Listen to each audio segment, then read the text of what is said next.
Yes. The preaching of the gospel.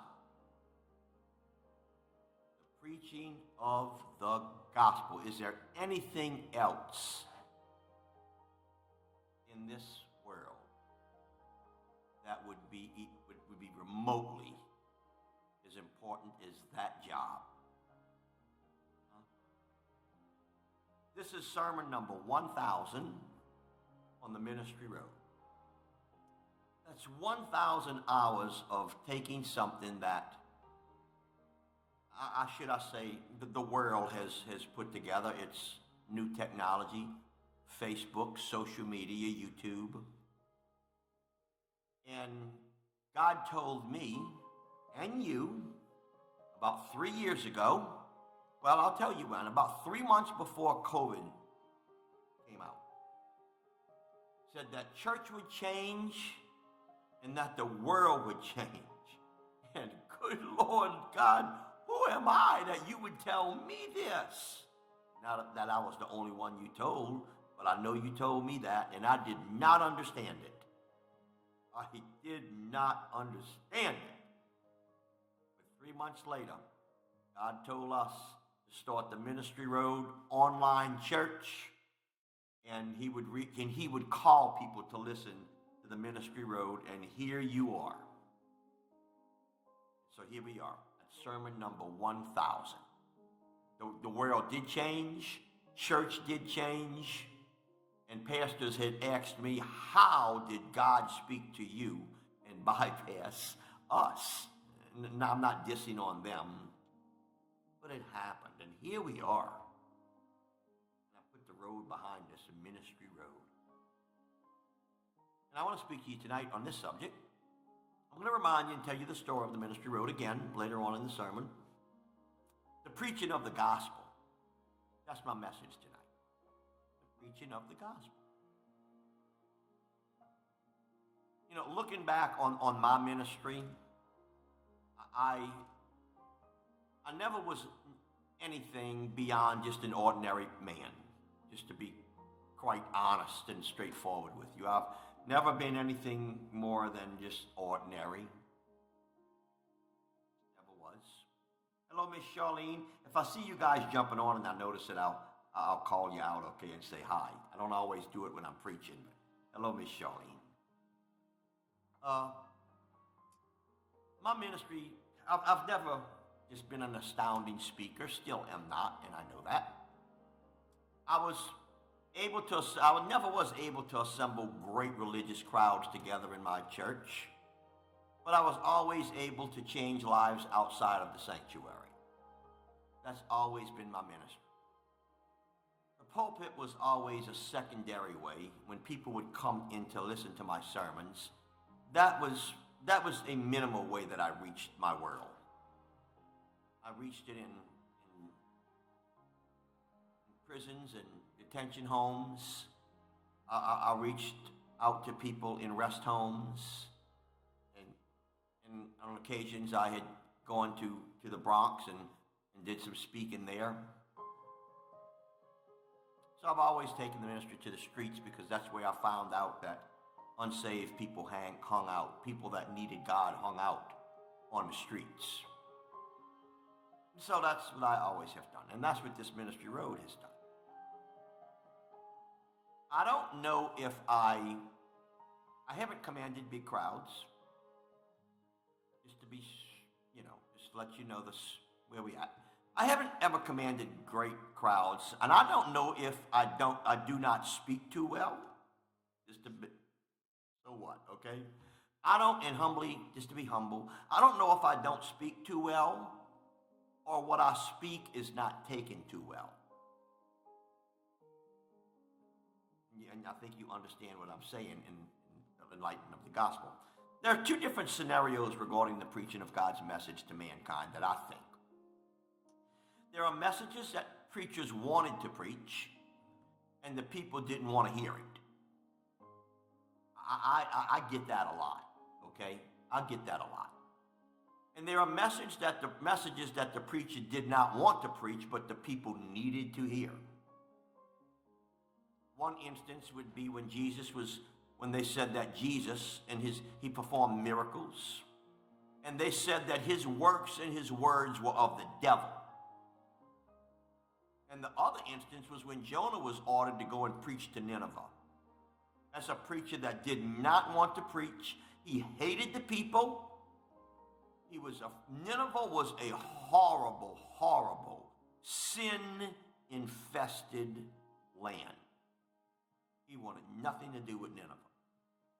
He went and he preached. So that's an instance of where a preacher did not want to preach, but God said, you have to preach. I can identify with that. I can identify with Jonah. When I get up in God's kingdom, and when we're walking around these streets here during the millennial reign, I think that I want to hang out with Jonah a bit. Yeah. So God has problems with people and also preachers. He does.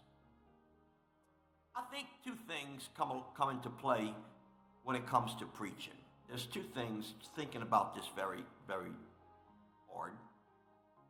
I think there's two things that come into play when it comes to preaching. Is the preacher credible? Is he credible? Is he truthful? And of course, believable? Is the preacher a man or prophet of God, or merely just another orator? Because anybody can speak well. People can speak. I actually don't think that I speak too well, okay? It hurts my own feelings, I'll be quite honest with you. It does. I hurt my own feelings. It's like, and Charles, But here are some things that you will ask when it comes to preaching the gospel. Does the preacher love me? Can the preacher help me? And will the preacher help me? Does the church love me?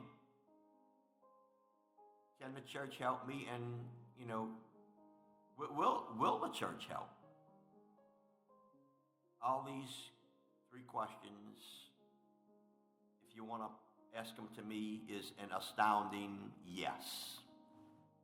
I love you. I do love you. I can help you, and I will help you. And this church will. I think there are great messages, and I think there are great men. Now, what you're hearing right now is me thinking out loud and analyzing this ministry, the ministry road. It's what you're seeing right. I think that there are great speakers and great people, and there are great messages. Words spoken and those who speak those words. I want to remind you that it was something that God intercepted me and said, you will do this. But God intercepted you and said, you will also do this. And I wanted to be a little profound in something, so I wrote this. When ordinary words are spoken by great people, those words become great words because of the author. Great people say things, even if it's ordinary things, those words mean something because of who said them. When great words are spoken by ordinary people, those words become ordinary words because of the author, in contrast. If you can follow me. I myself, I do not want to utter a single word that's not forced by God from me to utter when I'm preaching. If I sneeze, I want to think that God ordered that sneeze. If I clear my throat, I'm going to tell you now, God ordered it. Okay? When you say to anybody about what you say to anybody about anything, it's not going to have any greater impact than the person that you are. and I want you to think about this. Really is good. If people don't listen to you and they don't adhere to your words, it's because they have a misconception of who you are, what you are, who you are, because who you are, the heart of you, is what's going to put weight to your words. A little bit of philosophy here, okay? But I want you to think about it, and I'm talking about the preaching of the gospel. I'll give you an example. Jesus says to Lazarus, Lazarus, come forth out the grave. Lazarus, come forth. Anybody else would have uttered those words, Lazarus would have still been dead. I'll give you another example. The disciples, they tell the demon to come out of a man, and the demon replies, Paul I know, and Jesus I know, but who in the daylights are you? You carry no weight. The demons came out of the man, beat the daylights out of the disciples, stripped their clothes off of them, and they ran out the tent through the streets naked. That's quite a story that made the Bible, right?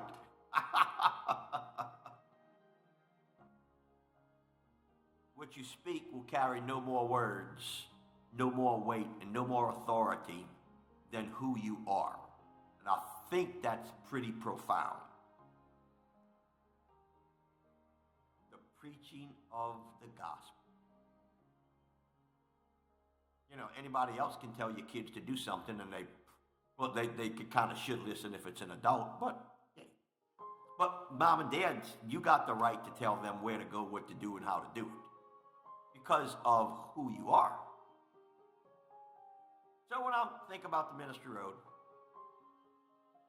I say, Lord, I have to be. And that is why I have to be everything that God needs me to be for those words to carry any kind of weight.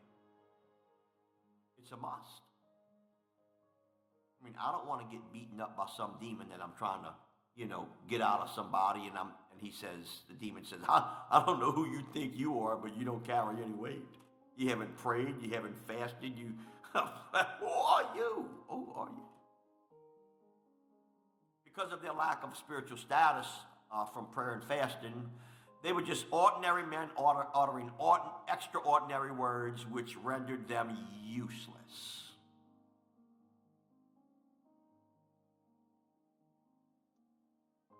You might not understand this. You understand it, but somebody is leading you. I'll lead you. I'm pastor. I'm your pastor. Proud to be your pastor.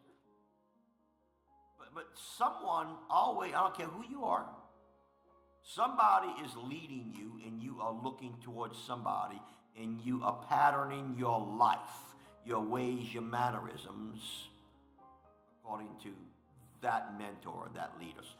So what I'm saying is somebody is leading you at all levels of your life. And the power of a leader is greater than you imagine. The importance. And I want to keep on topic of the importance of the preaching of the gospel that the Ministry Road has done, 1,000 sermons. A leader is very important. Now think about this. Help me think. Will you help me think? A leader can turn good people into demons. Can he not? Why do you always tell your children? You need to watch who you hang around.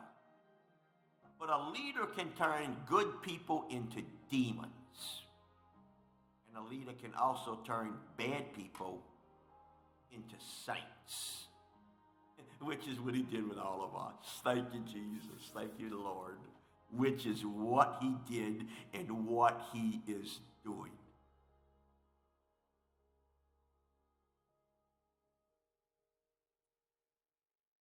Somebody, I was speaking to someone just recently. They was in a foreign country, very, very intelligent individual. And they were young, everyone's younger than me. But they said, hey, old man. No disrespect, but Mr. Old Man. Can you tell me what is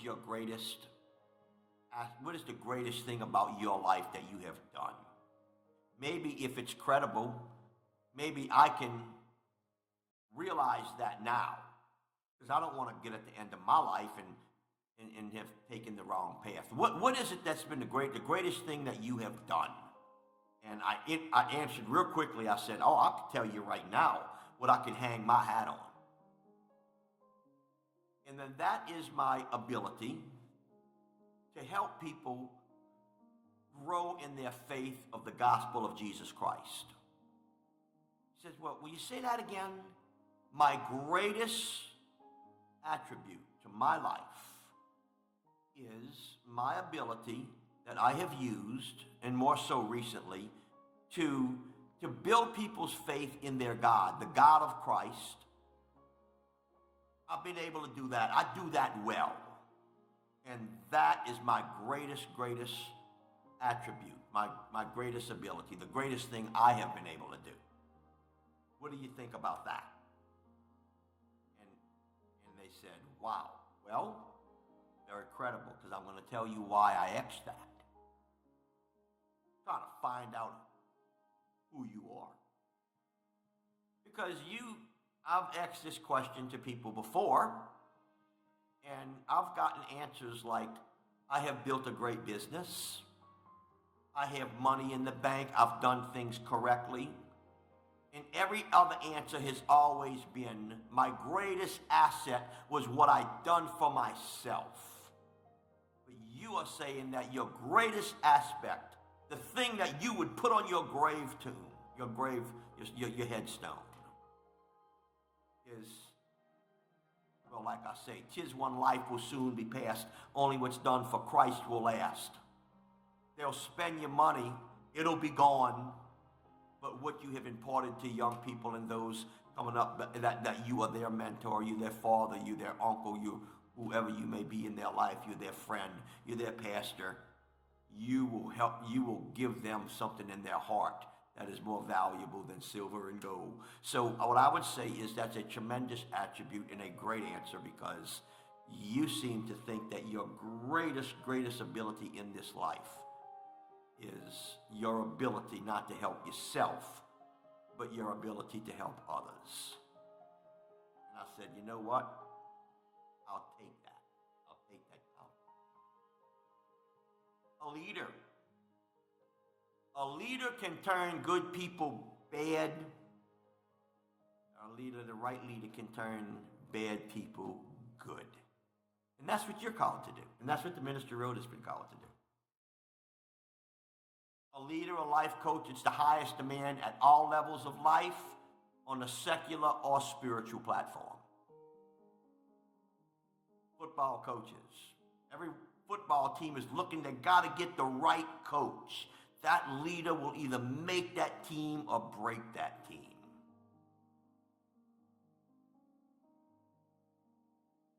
Everyone has a leader and everyone follows somebody. And to reference a terrible leader,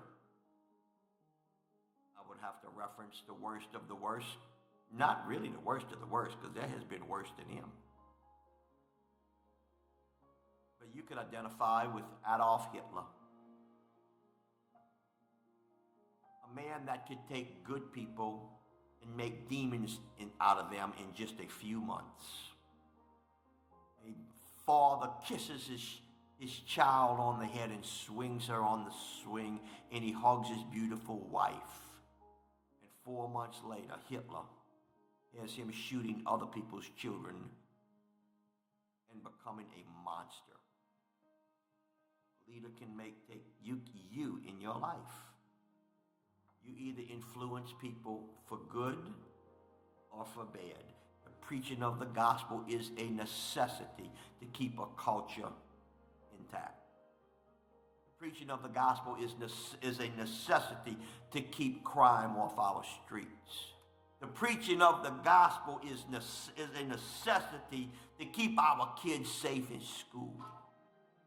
The preaching of the gospel. Make no mistake about it. Adolf Hitler would speak to crowds, and he would note what they would say. I told you this before, I'm going to say it again.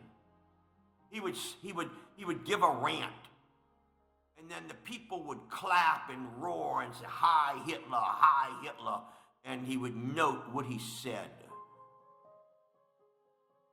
And he would say, "They like that." Then he would rant again, and it wouldn't be so much of a response. And he would rate it. Then he found out exactly, just like many good preachers and many orators, many good orators learn how to do. They learn how to tell you, as they even preach the gospel or anything that they would preach. They learn, and you tell them exactly what it is that you want to hear. And don't think that I haven't been told what people want me to preach. Seriously, yes.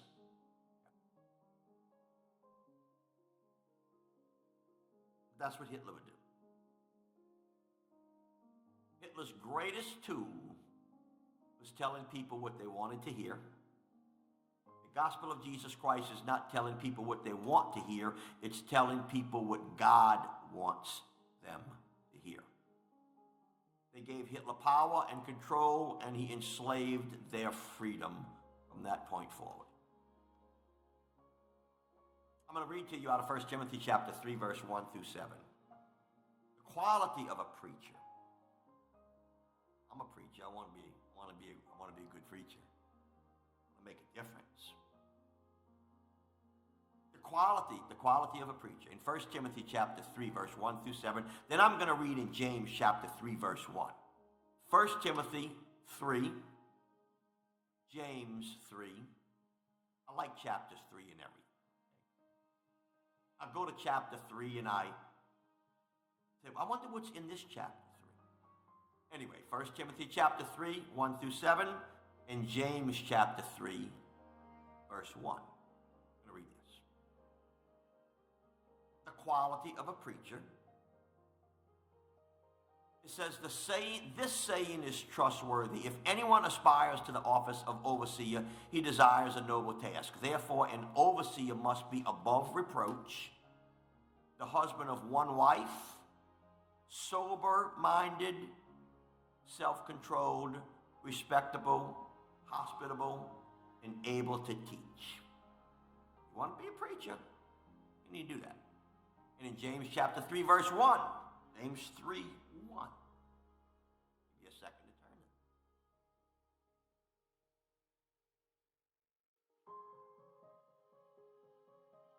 It says, not many of you should become teachers. I have told God that. God, shouldn't be doing this. I ain't that good. I don't have 1,000 people. God says, just be quiet. There isn't a person in your church that I don't want to be there. That everyone that is in the church is everyone that I want to be there. I never missed one. Oh, I didn't look at it that way, God. Sorry, man. Sorry. I'm sorry. If there's 12 people in church, don't you worry about number 13 because they wasn't supposed to be there today. I didn't call them there. Okay, God. All right. I got the message. I argue about it, but I got the message, God. James chapter 3, verse 1. Not many of you should be teachers, my brothers, for you know that we who teach will be judged with greater strictness.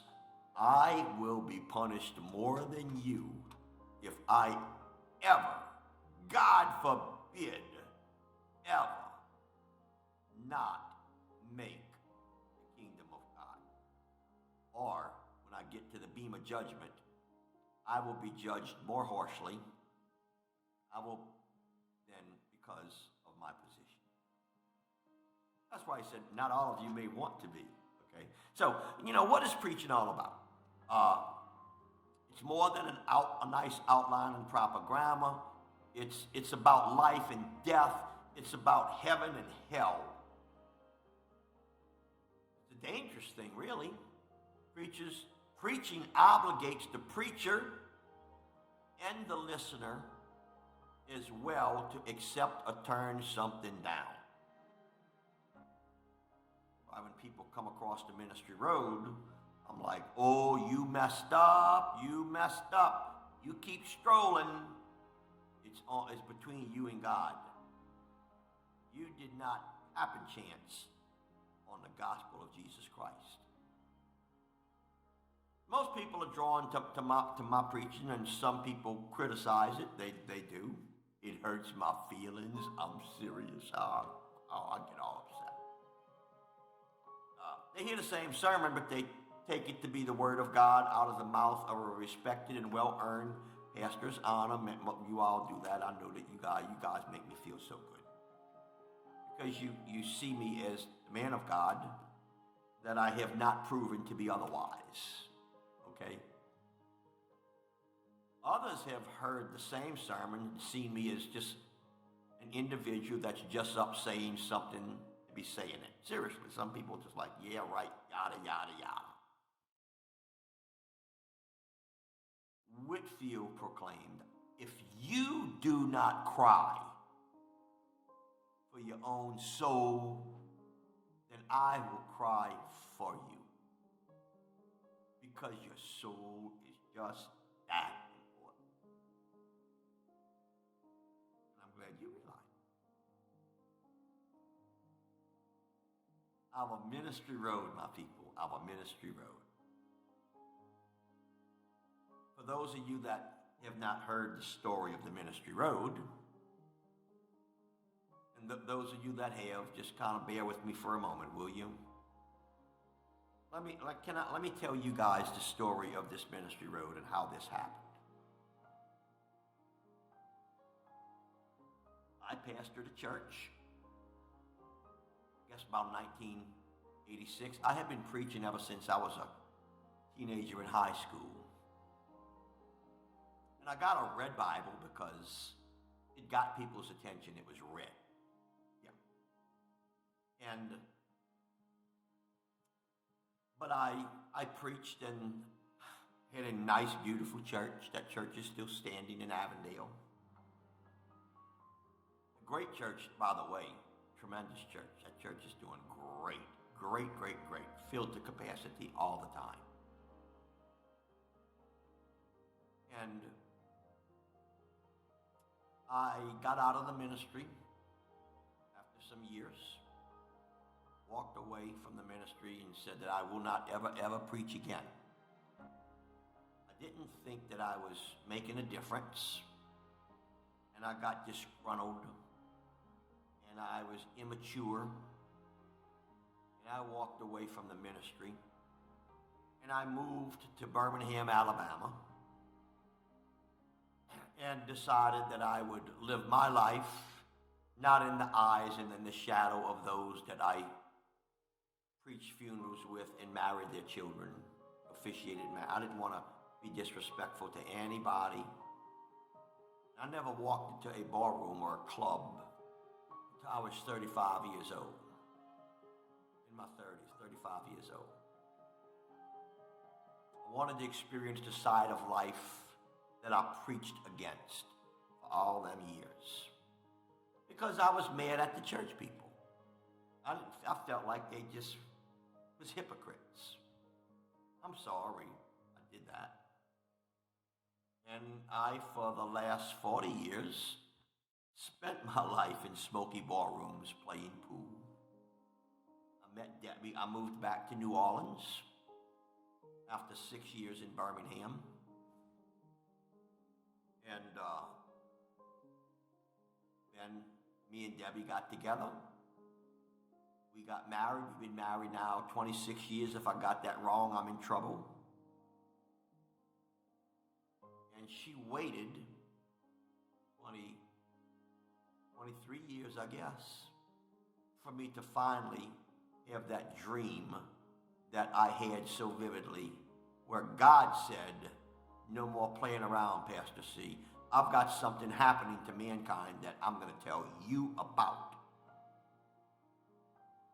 I have planned a worldwide pandemic to get the attention of this world. I will change sleeping churches. I will show people what the gospel of Jesus Christ is, how it's to be preached. And the gospel of Jesus Christ is much more than or not a building and a structure at all. The gospel of Jesus Christ can be preached, will be preached anywhere, and you will bring church to people no matter where they are at by the use of a phone. Church is going to change. The world is going to change. You are to get online, and I've already reserved the name Ministry Road. Nobody else has it. 8 billion people in the world, and nobody else has. Facebook did not have Ministry Road. Facebook/Ministry Road. It was reserved for us. YouTube did not have YouTube/Ministry Road. It was reserved for us. MinistryRoad.com did nobody else had it in the world. It was reserved for us. And God proved me wrong when I said, sure, to do that I need MinistryRoad.com. If you got to call it Ministry Road. And lo and behold, and lo, it was available. And when they stole our website, I thought they stole Facebook.com/Ministry Road. They did not. You know why it was stolen? God did us, like he did with Gideon. He said, you got too many people they're not real, man. So he got rid of our 5,000 followers and gave us you back again and whoever else came on board. Yeah. And I said, but they stole Ministry Road. He said, nobody stole Ministry Road. Go back on Facebook, start a new page and call it Ministry Road. God, they stole Ministry Road. No, they did. Don't ever argue with God. Just say okay, all right? Just give you a little FY and I. Just say okay. So I go on there. Guess what? They didn't steal Ministry Road. I had named it. It was Facebook.com/ Charles Miller, Mr. C. They didn't steal Ministry Road. And they didn't steal it. God still reserved it. And guess what? You go look right now. Go see what it is. Look on your deal. Our website is Facebook.com/Ministry Road. My friend.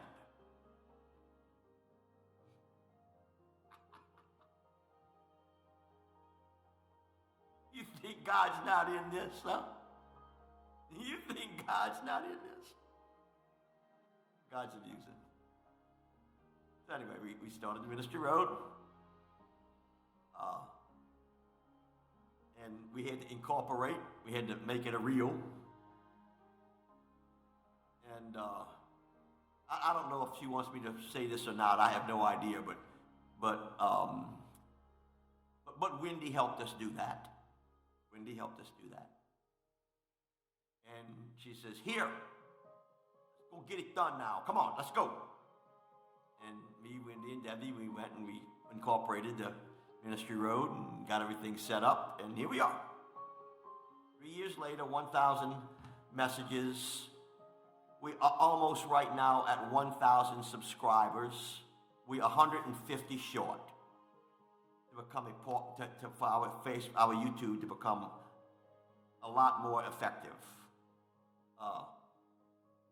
We're almost there. The George Palmer video is well over 50,000 views, and if you go look on there, I read one the other day, and somebody said, if God is about 300 comments, and one of them just recently, you can go find it on our YouTube channel. They said,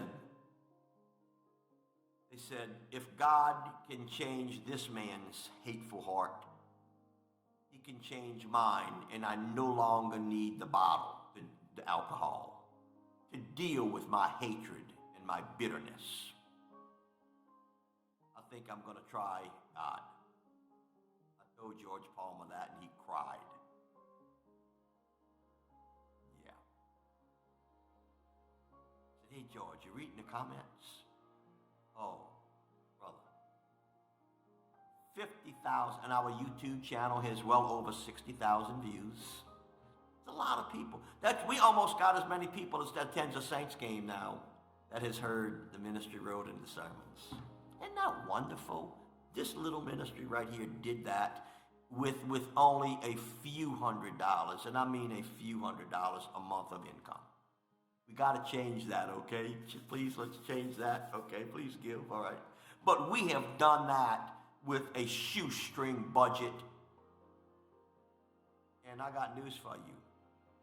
With just a little bit of a push, we could go on the Now Network. I'm not trying to advertise anything right now for you to do, but we could go on the Now Network. They're bugging me to death. They're bugging me to death to go on the Now Network and preach to 280 million people on the Now Network. Let me tell you what. You can holler about social media all you want, which you do, and it's bad. But I'm using it for God. I am taking Goliath's sword, taking it out of his hand, and cutting his head off with it. The preaching of the gospel of Jesus Christ has been done more through Facebook. I'm not trying to promote Facebook, social media, because God said the gospel will be preached through all the world, and then I'm ready to come. So there you go. Just a little input about the ministry road. 1,000 sermons. 1,000 sermons. And we got to preach it like we preach it, okay? We got to preach it like we preach it.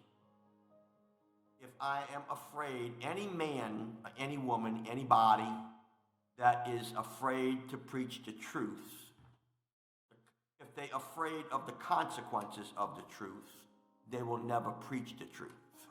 Let me say that again. When you preach the truth, you cannot be afraid of the consequences of the truth, or you will never be able to preach the truth. So, let me read something to you real quick. The preaching of the gospel.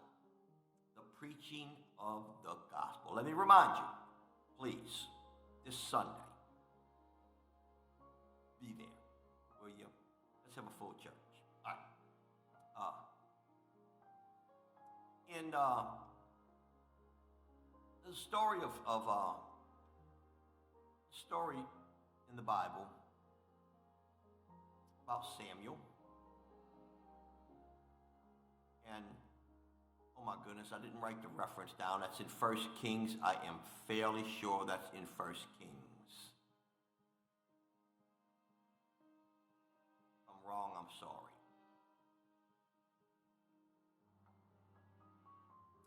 Write it down.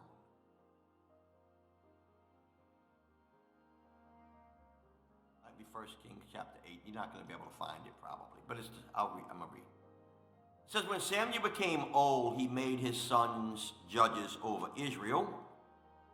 They wanted a king, and I'll make this kind of quick, okay? I'm 40 minutes into my message here.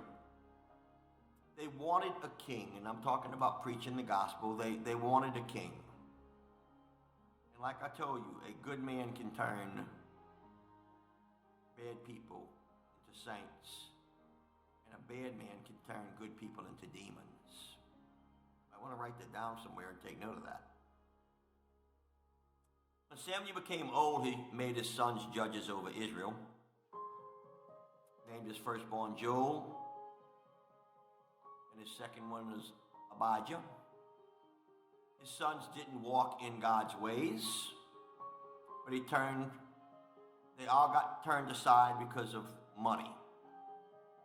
And all the elders of Israel gathered together, and they came to Samuel, and they said to Samuel, "Behold, your sons, you are old, and your sons don't walk in your ways. You know what we want? We want a king. Now appoint for us a king to judge us like all the nations." Samuel says this. He says, goes to God, and the Lord said to Samuel, "Obey the voice of the people in all that they say, for they have not rejected you, but they have rejected me." So Samuel does that. And he comes back, and this is what he says in verse 10. I think it's 1 Samuel chapter 8, verse 10. I may be very wrong on that, but I think that's what it is. First Kings and Kings. I think.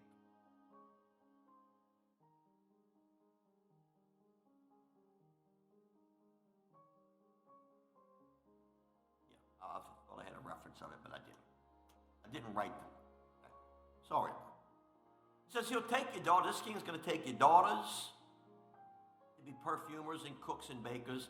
He'll take 1/10 of your grain and your vineyards. He'll take your male servants and female servants and the best of the young men. And in that day you will cry out because your king whom you have chosen for yourselves. But the Lord will not answer you in that day. He's not going to answer you. You chose somebody else. And they said, "I don't care what you say this king's going to do to us. I don't care. I don't care the consequences of a bad king. I don't want a preacher anymore," is what they were saying. "We don't want a preacher anymore.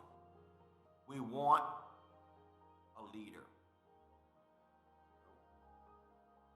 God gave you whatever president that you voted in. That's what you wanted. Okay, I'll leave it at that. Okay. Then they said, if you want to sin and you want a leader that will vote in sin, you're going to get what you want, okay?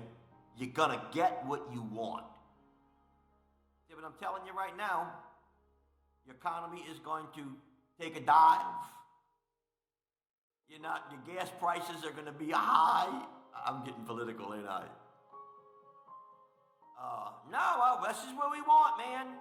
We don't want God. We don't want God. God's not supposed to be in government. So anyway, just comparing them to the United States. And I'm coming to a close now. I really am. They said, no, we still want this. We don't want God. And so God gave that to them, and that's exactly what happened. Their people went into slavery. He would lord it over them like there was no tomorrow. He enslaved them.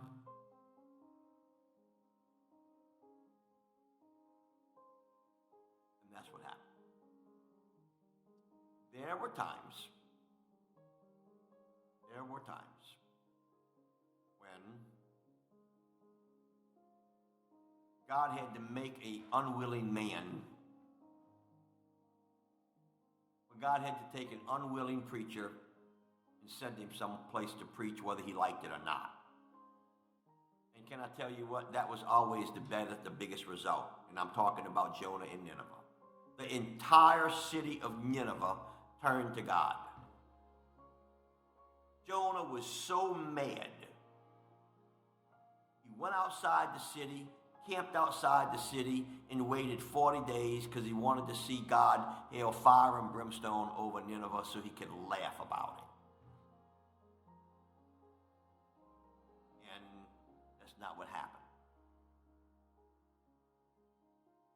case of all of the apostles, they preached and the people didn't want to hear.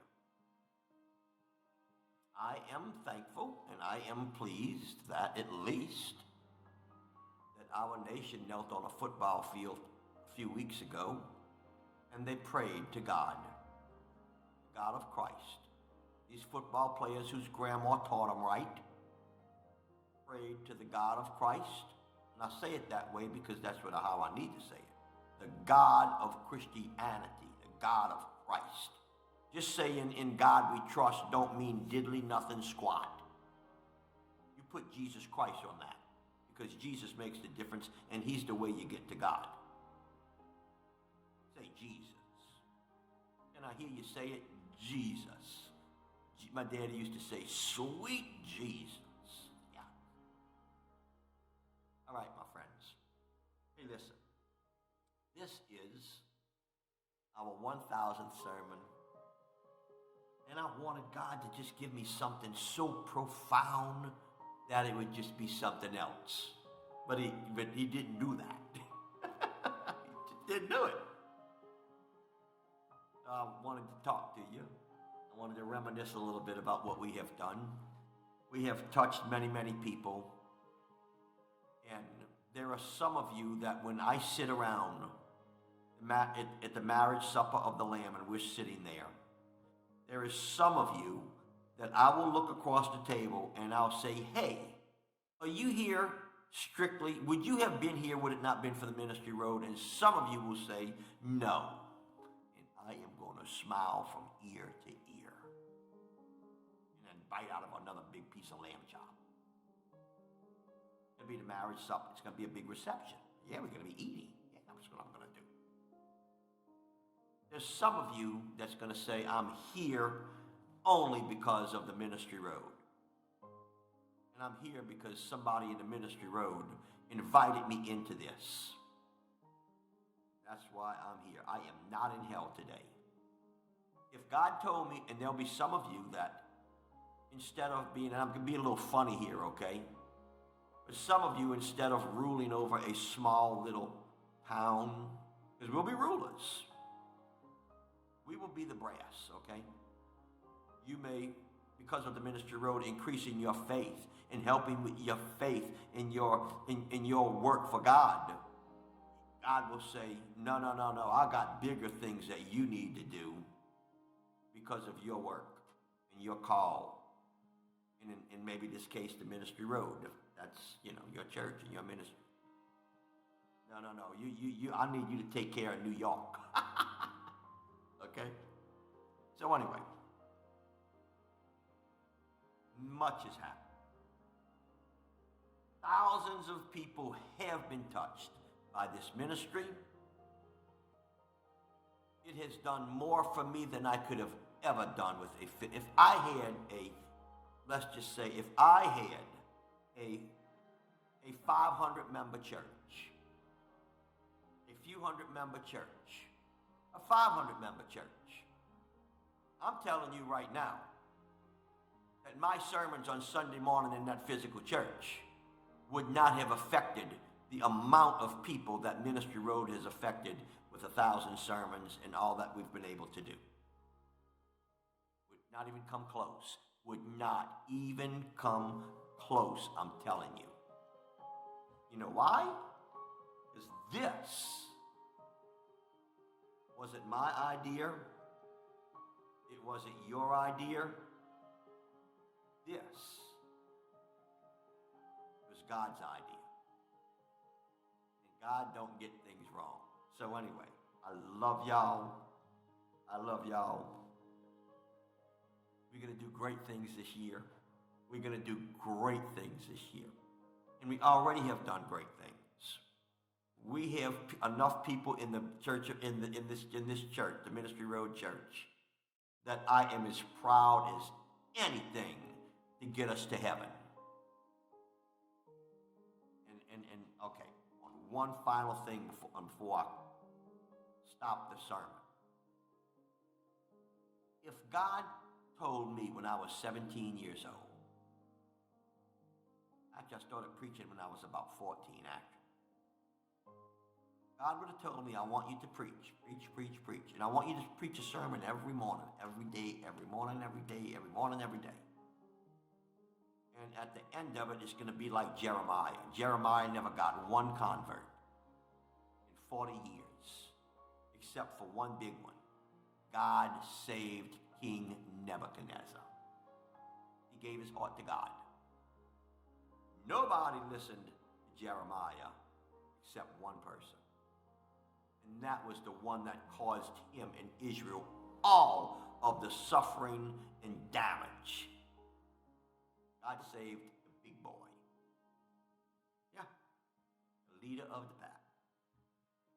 But if God told me to preach for 17 years, for 40 years, for 50 years, and only one person sat in heaven because of that, I promise you that one person, I'm telling you the truth, I would do it so that one person would not wind up in hell. I'm telling you now, I would do it.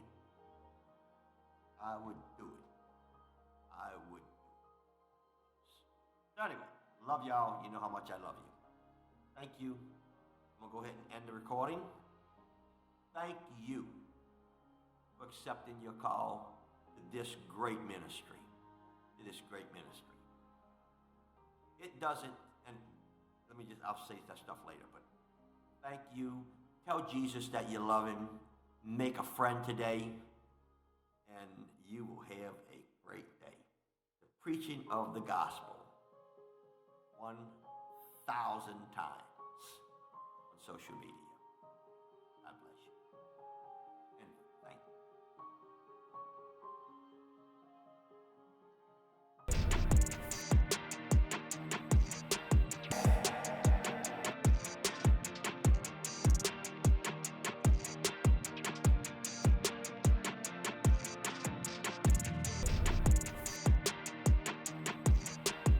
Yeah.